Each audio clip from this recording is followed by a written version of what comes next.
Dragonbane has been the staple food of Nordic fantasy role-playing game for a very, very long time up there in the Nordic countries.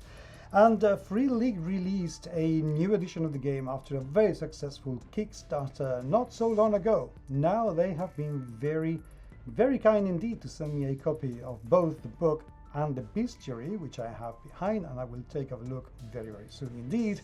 So I want to know what the fuss is all about. This is not a review of the game itself. This is just an unbooking to find out if this game is actually worth the amount of money that you have to spend to get your hands on it. Welcome to the GMS Magazine RPG unbooking videos.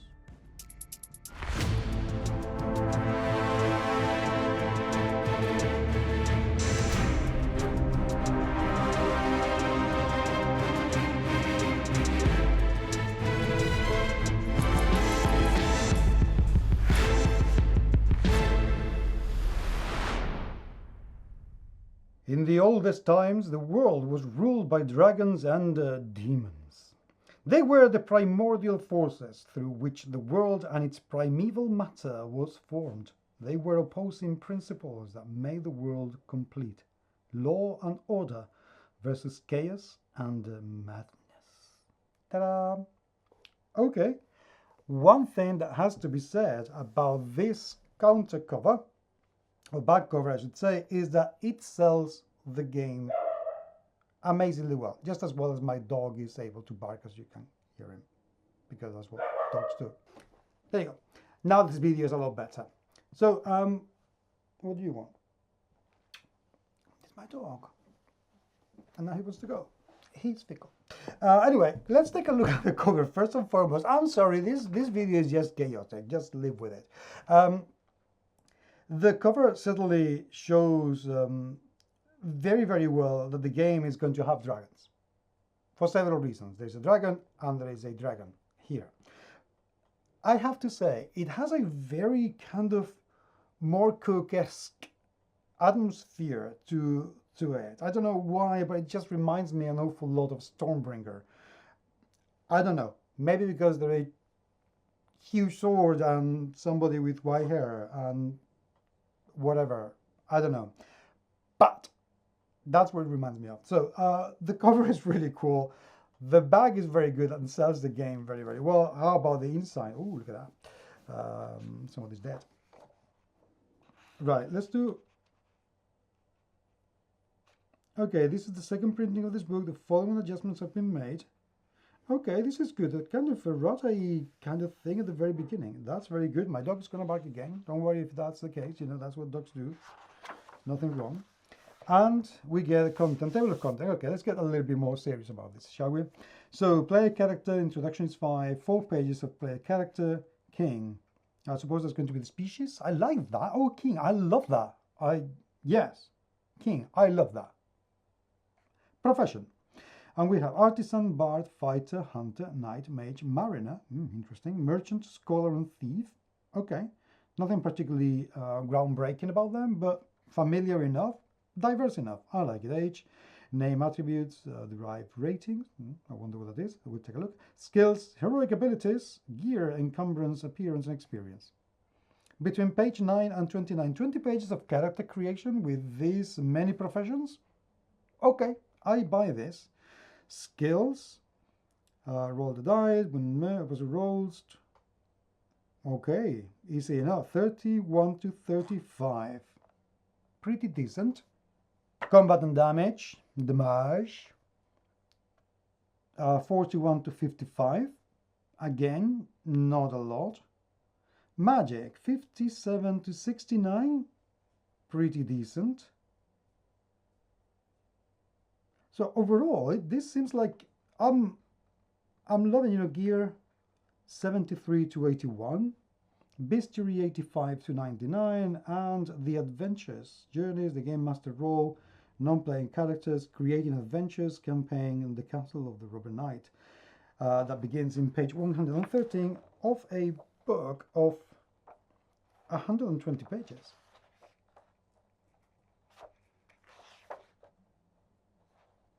Concise. I like that very much, and it seems to have absolutely everything we need to play. So far, I have found zero reason to dislike this. In the oldest times, we start with a very cool. Oh, this artist is it? Yeah, Egergans. Yeah, Egergans. I love him.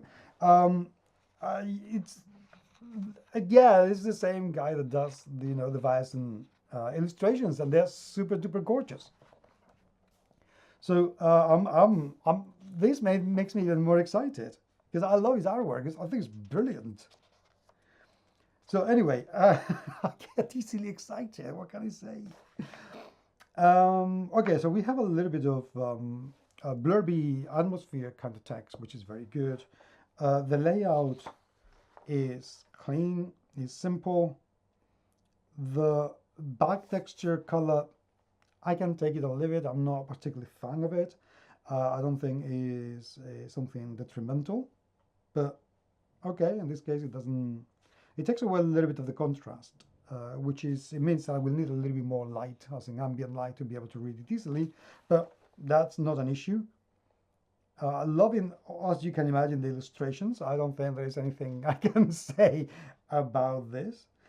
King, we have human, halfling, dwarf, elf, mallard, okay, and wolf king. Interesting. I don't know what a mallard is, so let's take a quick look. Human, the halflings, the dwarves. Oh, mine's a duck! I can play a duck! That is so cool, and that is such a RuneQuest wink.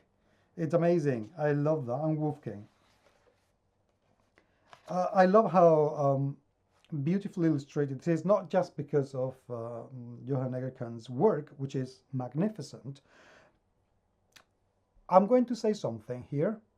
This work is reminiscent to me, not necessarily in style, but in the feel of it, to the work that DTR Lizzie did with Planescape in AD&D.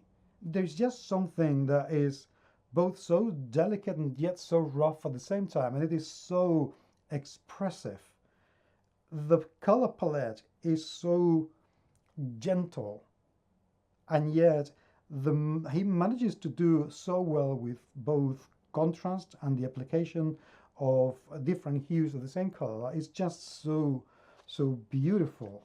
It's absolutely magnificent. The way that from time to time he goes and completely goes away with proportions, like here with the feet and the length of the fingers, to add a little bit of character, how the sharpness of the features in the characters make them so distinct. It is amazing. Absolutely amazing. I'm sorry, I didn't mean this to turn into an art discussion, but it's just I love that work so much. It's incredible. So anyway, I'm not going to go too much into it because otherwise this video will be hyper long, but everything seems, oh my god, look at that. Everything seems in the right place. It looks really beautiful. The fact that it's not a megatome that you need to read in order to know everything is so good. I really love that. It's, yeah, I'm really loving the feel of it. And since I decided that D&D wasn't really going to be my buy for the foreseeable future for a bit, because the last time I played it just wasn't cutting it, until I get the Chronicles from Sarah Newton, which hopefully will be getting very soon. This is probably going to scratch an awful lot of itches, just like Forbidden Lands does, which is a game that I so wholeheartedly recommend. I love it, but I have a friend who already runs that, so I don't want to read the book to run it. I'd rather be surprised by the game. But this, I'm actually very tempted to read it. What do you think? Should I invest my time in taking a look at Dragonbane? I would love to hear what you have to say. Like everything that Free League is doing, absolutely gorgeous, very attractive, and I cannot find a reason not to like it. Not thus far. Let me know what you think. I'd love to hear your thoughts. Thank you so much for being there, and I will talk to you very soon. And yes, my next video will not have this chaos. See you soon. Take care. It sells the game amazingly well, just as well as my dog is able to bark, as you can hear it, because that's what dogs do. Excuse me, Tycho. Enough. Yeah, you can come in. You come up. Up. There you go. Now this video is a lot better. I know this was a mess. I know, but it's my dog.